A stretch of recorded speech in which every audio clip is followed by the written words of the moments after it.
Kings can wear their crown.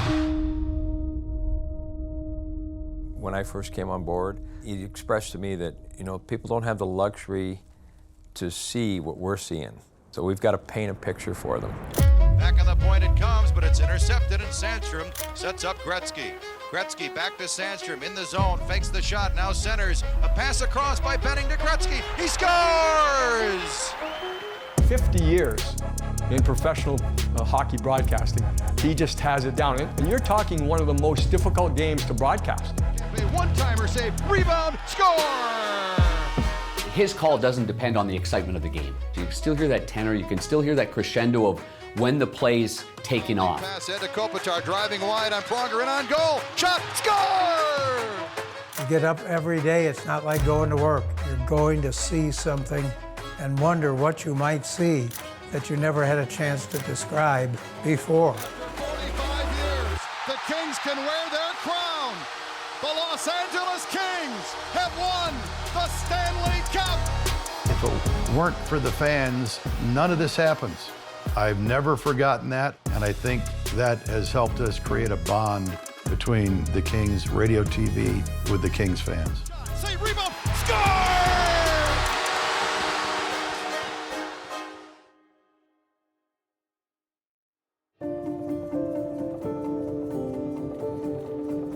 Before we left, I looked back at the Kings schedule, and in the early 70s, I think they had a 16-day trip. This trip, the 18-day trip to end the preseason, to start the regular season, will be the longest in Kings history, and damn proud to be part of it.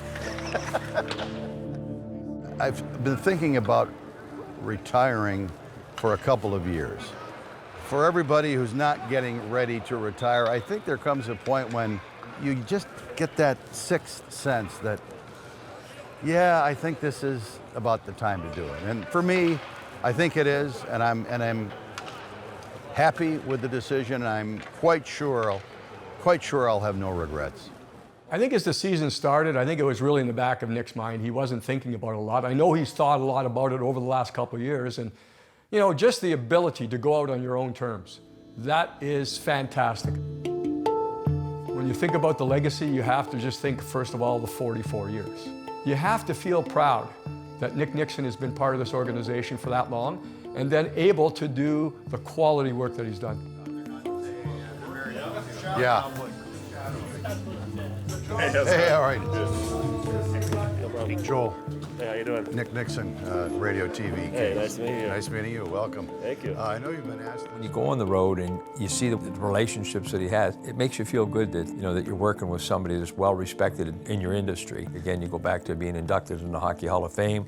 I remember going there with our broadcast team, and we're a proud group. You see one of your peers go in there, and it's well earned, well deserved, and it's special to have a partner like that. And I'm fortunate to have worked with him for so long. When I started back in 1981, two players that were on the Kings are still involved with the Kings as broadcasters, Jim Fox and Darrell Evans. And I worked with Darrell on the radio side for 26 seasons, 25, and Jim on TV for the last 2 years, my final 2 years. But I've known those two individuals since I came to Los Angeles, and we've always gotten along fabulously. Darrell Evans, has to be a great thrill for you. Your first ever NHL playoff game, you picked up 4 points, 2 goals, and 2 assists. Yeah, it was a really good feeling. I've been scoring some points there in the last few games of the season, and it was a great feeling there to get that. The first year of Staples Center, we were looking for someone to join me in the booth. And I remember Darrell did a couple of games, and I remember talking to him afterwards. I says, Darrell, you did a great job here. And Doughty's lead pass neatly up to Brown into the zone, feeds it cross ice, spinning, Frolov, backhands it, score! Deflected by Dustin Brown. Well, a good execution there. Dustin Brown taking that puck down the right wing with speed. He threw it over to Frolov pretty aggressively. I remember when I was in the car industry before I came on board with the Kings, I would listen to Nick. And when I started with him on the air, it made it real easy because I felt like I'd been working with him already for years because I knew when to jump in. From listening to me on the car radio to being the one that people are listening to in the car radio, He made the transition, and I would give him advice early on, and he would take it to heart, and I think we made a pretty good team. Nick's the type of guy that he does not have an ego.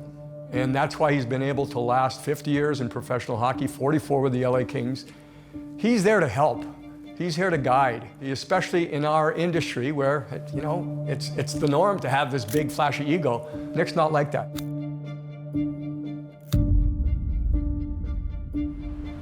Beautiful day in Buffalo as we start another season. A lot of great trips here to this city. One of the few times, I will say, I've been in Buffalo during a hockey season and seen green grass. Great weather. My first team as a professional broadcaster, the Rochester Americans, is the AHL team of the Buffalo Sabres. So kind of interesting how that all worked out with our first road game being in Buffalo.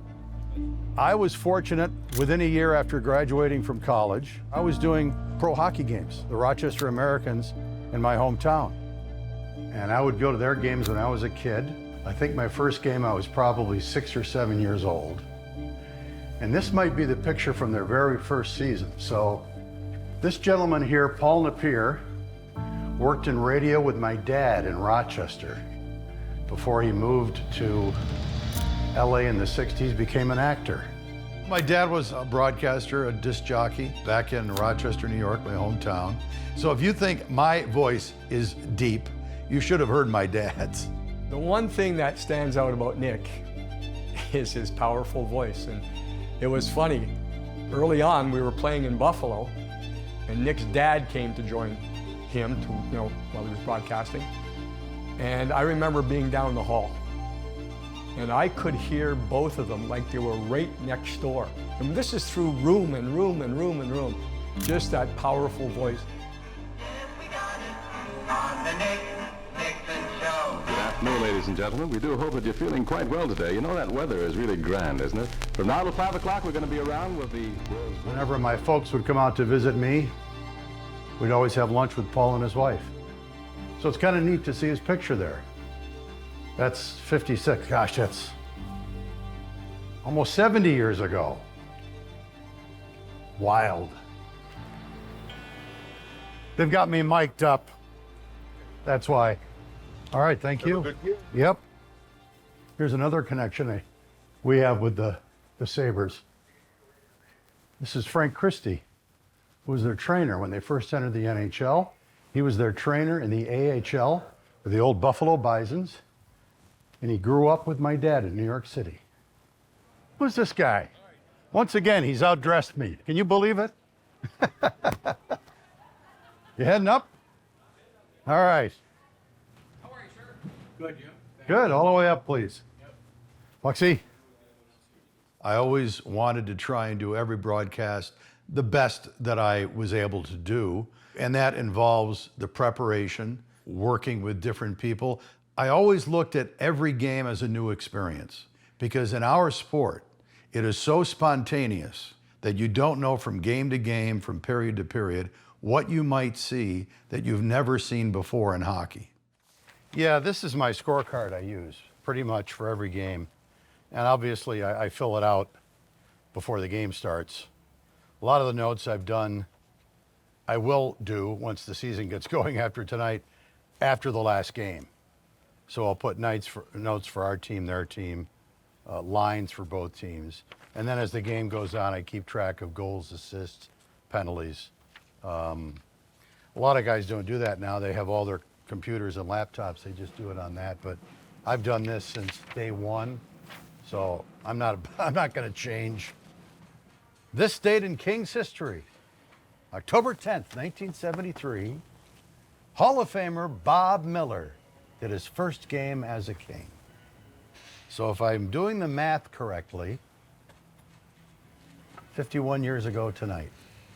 He came to California, to Los Angeles in 1981, got there just in time to be my partner for the Miracle on Manchester. So it was a great start to his Kings career. No one in Los Angeles, Edmonton, or around the National Hockey League would soon forget what happened in the Forum the night of April 10th. The Oilers led 5-0 at the end of 2 periods. Having seen 5 Kings goals in the final period, the Forum crowd was in a frenzy as the teams faced sudden death overtime. Doug Smith out, Daryl Evans and Bozak, an all-rookie front line. Wells and Chartraw back. Smith on the draw, shot by Evans, he scores! Oh!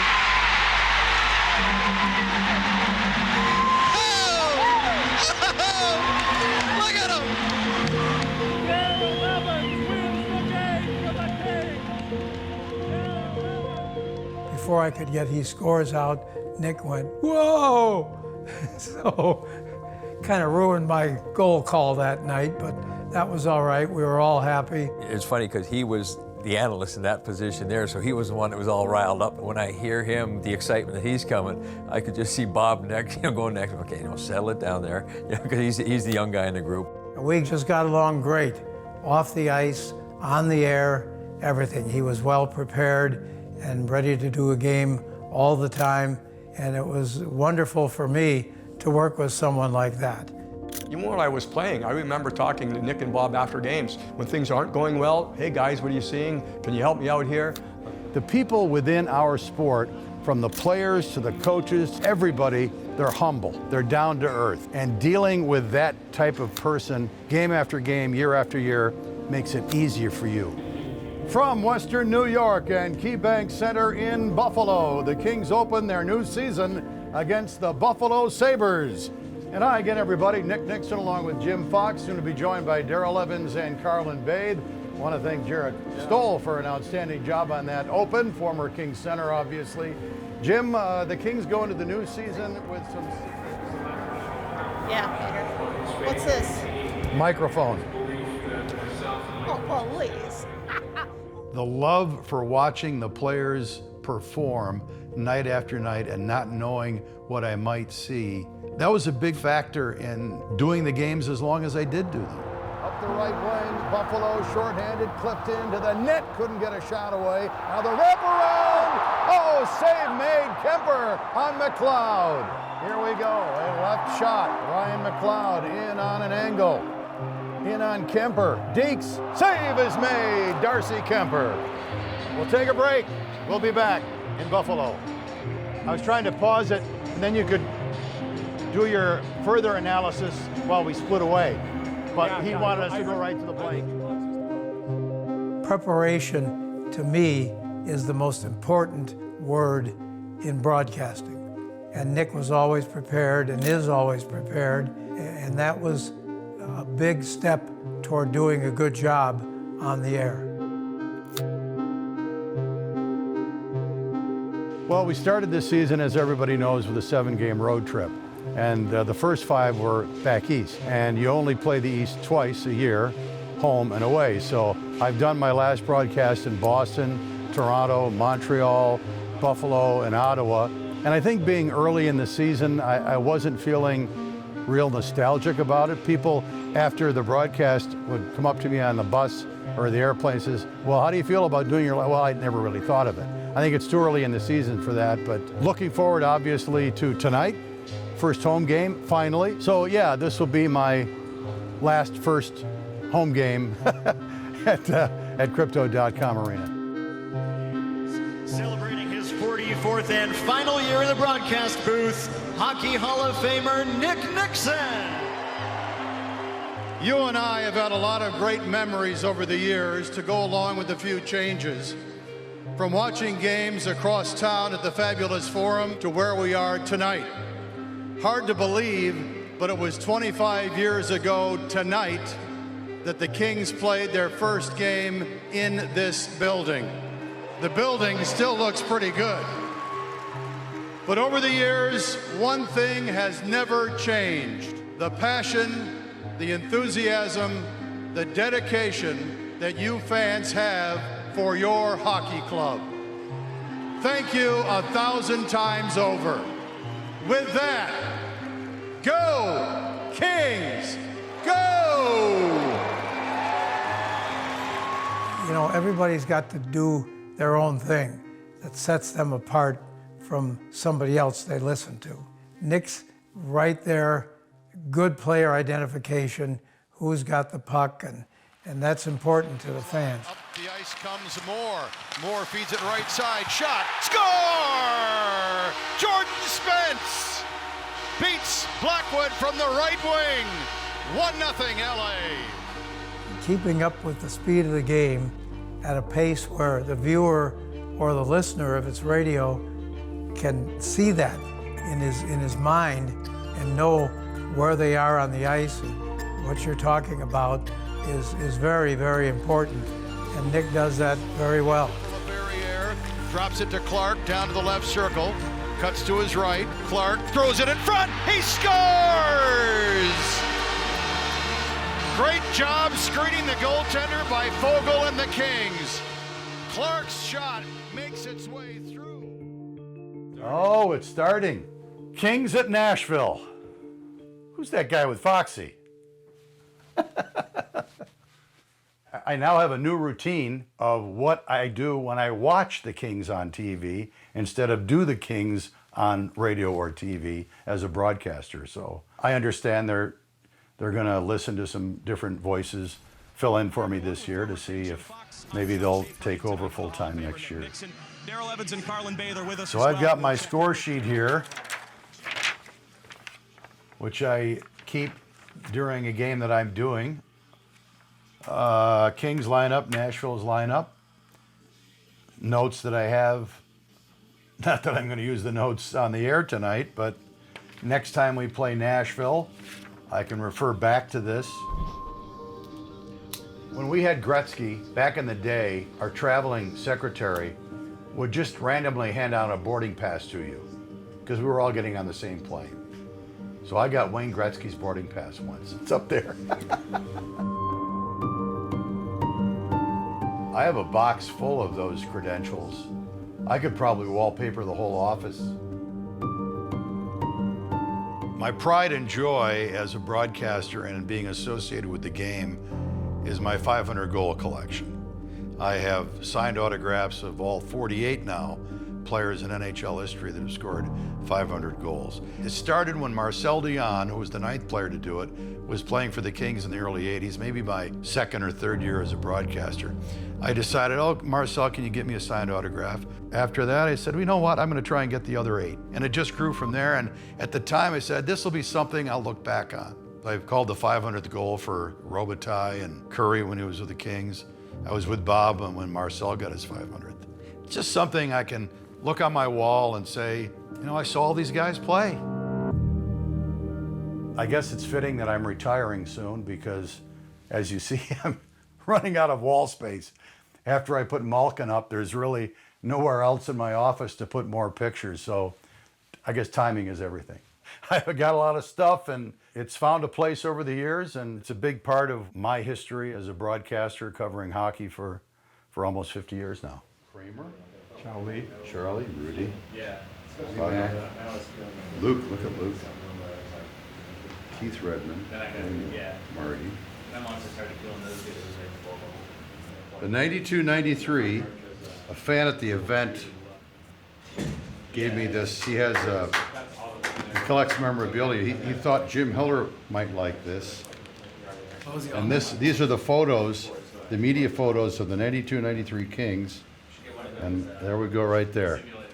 Jim Hiller right next to the great one. So I'm going to give these to Jim. Maybe he can put it in his scrapbook. So this is the entire team. Oh, that's and he phenomenal. said, that's a good one. That's will you give this to Jim? So, oh, he's giving it to me. Yeah. Oh, I thought he wanted put it me in to your sign it. Oh, scrapbook no, or that's whatever. a cool picture. I looked through some of the names of the other. Yeah. I don't remember him. That's a cool picture. No, that one's got to go up for sure. Yeah, yeah. Might even get Tony and Wayne to sign it. And There Mike you go. Donnelly still in the organization. Daryl Exactly. Gilmore, who was my buddy there at the time. Excellent. Yeah. Thank you. In my career and Nick's, I'm sure you get up every day. It's not like going to work. You're going to see something and wonder what you might see that you never had a chance to describe before. Doughty sends it down low. Into the zone, a shot. Score! Andrei Kuzmenko, his first as a King. I think the most important thing for any broadcaster, especially someone that's done radio, and now they're moving to TV, is just the cadence, the beat. the flow. And that's where I think Nick is really good. And off the draw, Kempe a shot, score! I don't know if Kopitar got a touch on it, but it appeared to trickle between the pads of the goalie. Kopitar won the faceoff, Kempe with the shot. The Kings' third unanswered goal, and they're up 5-4. There's just been so many games. I know it's over 3,800 with the Kings, and it's over 4,300 in pro hockey. I did close to 500 in the American League. So yeah, 3,800, 4,300. Thinking about when Nick is not going to be here, it's difficult just to pick his brain. He's sharp. He comes up with these ideas sometimes, and we always joke a lot. He has the old, that's the box, and get out. Outside the box. Hellebuck, who leads the league in just about every goaltending category. Shot! Score! Edmondson shot tipped by Trevor Moore. Kempe for Kuzmenko, who scores! LaFerriere, will he get a point today? Hands it off, shot, score! Fiala! Caps try to clear, they cannot. Held in, Fiala feeds it across, score! Quinton Byfield! That's goals in 5 straight! Boom! Boom! Boom! Boom! For me, I remember falling asleep in bed listening to the Kings games when I was a kid and listening to Nick and Daryl do the games. That's why I think he had fit so well in his transition from radio to TV, because he is so methodical and deliberate with how he calls the game. Obviously, you watch him on TV now, but in the past, you know, you would listen to Nick on radio. And at the same time, if you're watching the game on TV now, if you close your eyes, you can still follow the puck and know exactly what's going on just by listening to how he describes the game. Very strange. As I walked into the arena, Patrick was there.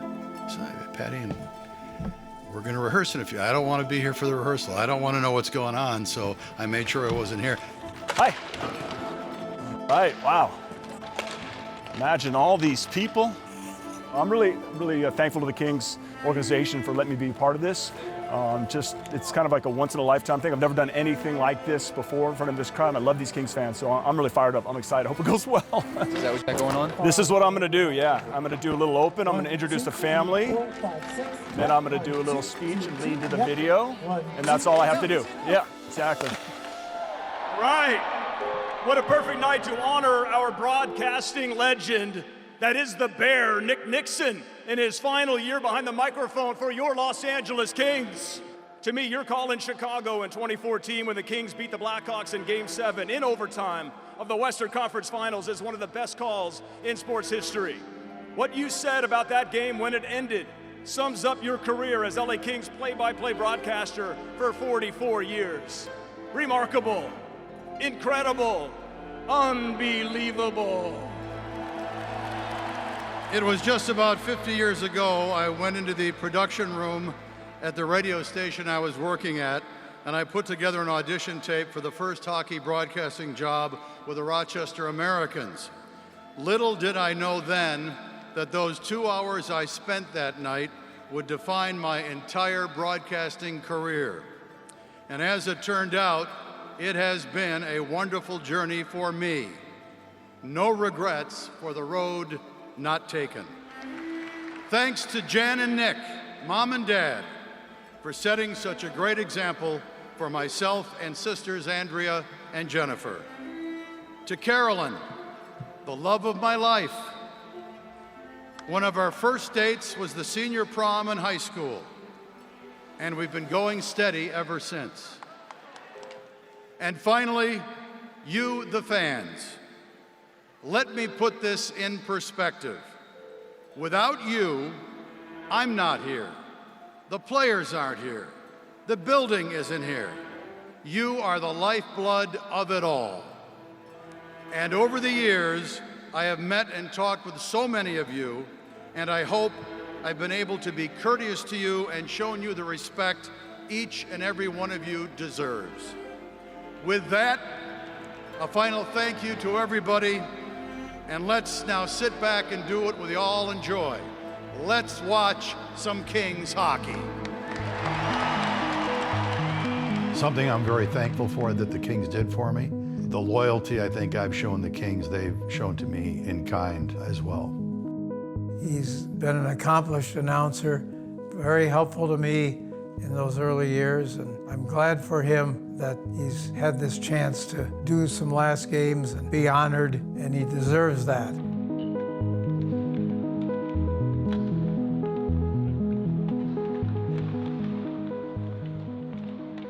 It felt really like any other season for me. And it was fun to do because the team was good. Going into the playoffs as the second place team in our division, I mean, a lot of us felt really good about this team. And the 105 points matched the franchise record. And that record has stood for, what, 50 years, 74-75 season. Cope, how are you, man? You ready to rock or what? Let's do it. Huh? Let's do it. Right. Yeah, yeah.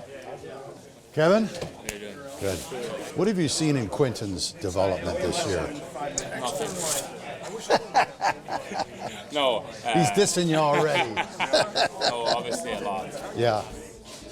Jimbo, how are you, man? That time of year again. Let's do it.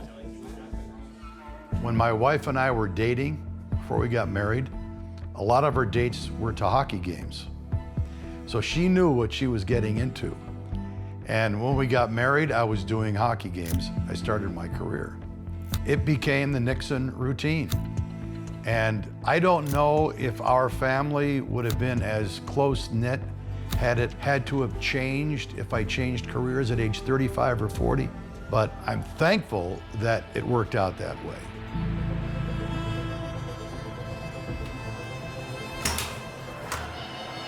Playoff hockey, nothing like it. The Oilers played their best game in Game 5. Kings need to play their best game here in Game 6. Jim and I were talking the other day earlier in the series. I think he and I might be the only two people that have seen every game of the Kings-Oilers series over the years. This, of course, is the 11th. First one was my first playoff series, 1982. And Foxy was still playing then. And then we played the Oilers a few times when Jim was playing. And then when Jim turned to broadcasting, Gretzky comes to LA. Gretzky plays for the Kings against the Oilers. And then, of course, this is the fourth straight season the two teams have met. So, yeah, I think it's over 50 games for sure. Probably close to 60 now. Hello, sir. Hello there. Good to see you again. Yeah, it's good to see you again. That means we're still alive. Yeah, playoffs is always big around the Nickson household. They either come over to our house and watch, or my wife will go over to my son's house and watch. Yeah, they got the rally towels and everything, so. It's interesting, you make the playoffs in my situation, and my last game is going to be a loss unless we win a Stanley Cup, right? So many great memories over the years that I can live with that. Guy? Hi. How are you? Well, I did, yes. My friends with all of their fancy equipment. Game 6. Test 1, 2. 1, 2, 3. 1, 2, 3. You got me there, Hoover? You know, reference. Okay. Ready when you are, Hoove. Let's give her a go. Oil Nation feeling pretty good after taking Game 5 in LA. Tonight, a chance for Connor McDavid and company to eliminate the Kings in the first round for the 4th straight year. Expect a desperate Kings team with one goal: win a game and send the series back to LA. Okay? If you like it, I like it. All right. 5 minutes to rehearsal. 5 minutes. 5 minutes. You never told me you were retiring. You never asked. I know. Oh, you just got here. Like, this is like only the second year we worked together. I know it. What did you do before? Radio. Oh, radio? Oh. For 42 years. Radio. I was down there with Jerry. Oh, yeah, Jerry. Oh, Yeah. great. Yeah. Anyway, And I gotta, thank you. Regardless of whether it's game 7. Yeah, appreciate that. Then I gotta work on my golf game so I can beat Foxy on the course here.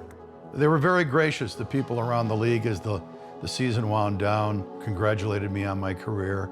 It was nice to hear some of them say, do you really want to do this? I mean, I watched your game the other night and you still got it. Yeah. I know. I feel the same way, but I want to move on. I want to, I've said this before, I want to do things when I'm healthy, still healthy enough to do them, because I just turned 71 and I want to be able to go out and play golf and travel and see my grandkids play games and all of that.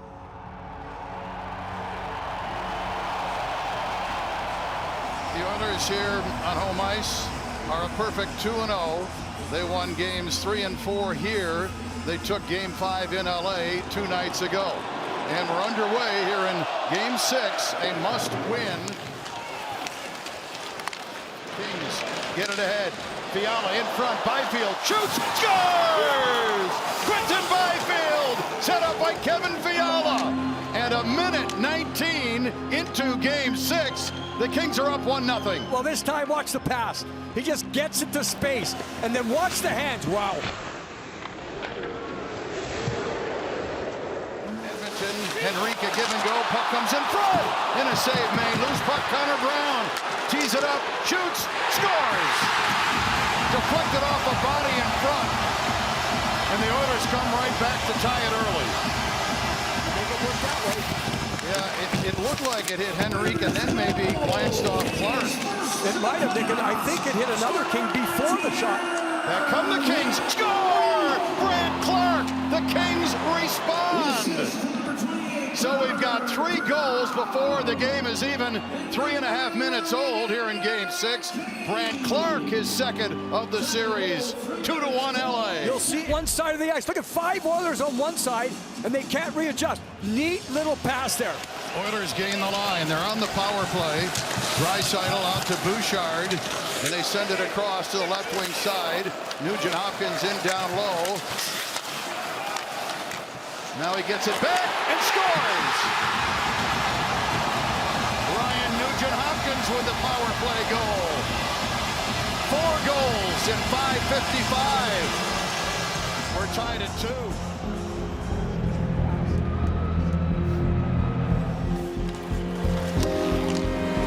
Nurse off the draw shot. Tip and a score. Hands it off in the middle. Shot, score. Darnell Nurse. Here come the Oilers. Good back check by Anderson. The puck in front, and they score again. I kind of knew with 2-3 minutes left that this was going to be it. In a perfect world, right, we'd all like our last game, if we're a broadcaster, to be a winning one. Well, that doesn't happen in the playoffs unless you win the Stanley Cup. But it would have been nice if my last game would have been at home. Interesting because, as we all know, the Kings have played Edmonton more than any other team in the playoffs in franchise history. My first playoff series was with Edmonton in 1982, the Miracle on Manchester playoff series, and the Kings won that in 5 games. And my last one was this spring against the Oilers. I think 11 times they've met now in the playoffs. And it's going to end here tonight in Edmonton. And thanks to everybody that I've met along the way. Great friends, great Kings fans. I'll miss everybody. And it's been an honor and a privilege to bring you Kings hockey for 44 years. Well, Thank Nick, you all. I'll speak on behalf of everyone involved with the Kings. Your unselfish attitude throughout the years, all you cared about was calling the games, bringing the product to the fans. And I know I've spoken to so many of them over the last little while, Nick, and we all appreciate everything you have done. They'll shake hands here, and I will be honored to shake your hand right now. And thank you for everything you've done. I don't know if it's hit me yet, but so fortunate to meet so many great people in all walks of life in my journey around professional hockey that started almost 50 years ago. And it's just been a pleasure to be associated with all these different people in all the different areas that we've touched throughout broadcasting hockey games. It's been special. Well, he's meant everything for me. Again, Nick, I was with you from day one of my broadcasting career, and I can't thank you enough for everything that you did for me, the things that you've taught me, the things that I've learned. Again, for all the great things that you've done for our Kings family and our Kings fans. It's going to be tough for them, with not hearing your voice each and every day. But I know and I hope, and I use the word hope a lot because, and I think you will, I hope you'll continue to keep visiting us a lot and make some appearance with us. But God bless you, my friend. Thank you. You're a Hall of Famer, you're a class act, and thank you for everything. This is the last time I'll let him wear my old suit. Nick, thank you very much. Thank you. Really, thank you. Love you very much. All right, boys. Let's get a picture. Can we get a picture? Yeah. Yeah. He's standing on a bunch, not that small. All right, God bless you, Nikolai. Thanks, boys. I hope for the Kings and the fans' sake that whoever takes over, my advice would be I hope you can do this as long as you want, and I hope you do it for a long time because you're going to build up a rapport with the organization and the fans that will really make you feel proud and make you feel good about what you're doing. One last popcorn for the One last popcorn. Thanks again, guys. Bye-bye. Whether or not you think you're going to be here for 2 years or 20 years or 40 years, try to focus in on what you're doing on a regular basis and don't leave any stone unturned. Figure out how you feel comfortable doing a broadcast, execute it, and enjoy it. Enjoy your time off. I will. Now I got to plan stuff. Maybe you'll come back in a different capacity. I don't know what that would be. But you can come back As here. a fan. What do we got now, Chris? What's left?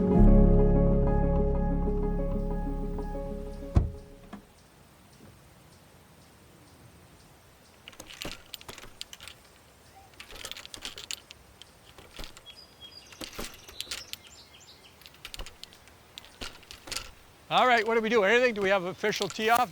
Nick Nickson on the tee from Rochester, New York. Drivers work better when you have a tee.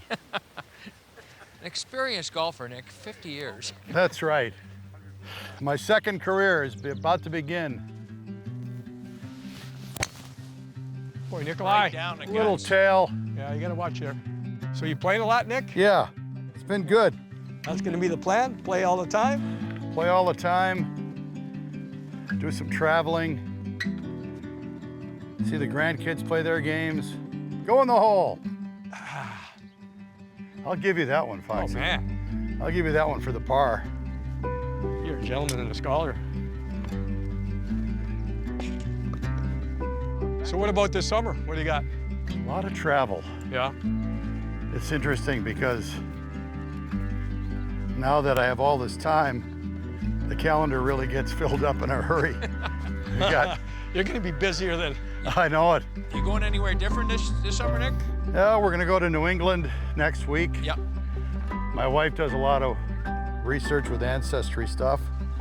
Go to New Haven. The Nighthawks are gonna honor me for my career. I used to do their games back in 77 to 81. Daryl was on one of those teams. So, and then from there we'll go to Rochester, see my mom and sister and brother-in-law.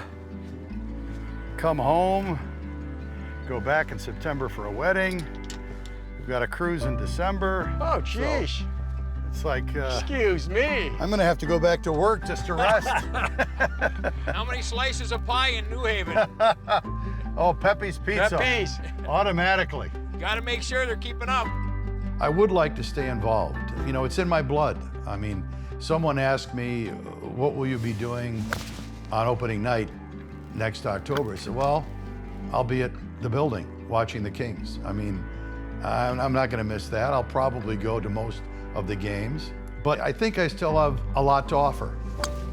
Nice, Nick, great ball. Best one of the day. All right, here we go. Here we go. Nice. Well done, Nikolai. That back-to-back Lovely bars? touch. Back-to-back Lovely bars. touch. Unbelievable. Wow. He's my hero. Putting on a clinic. I came out to the Kings in 1981.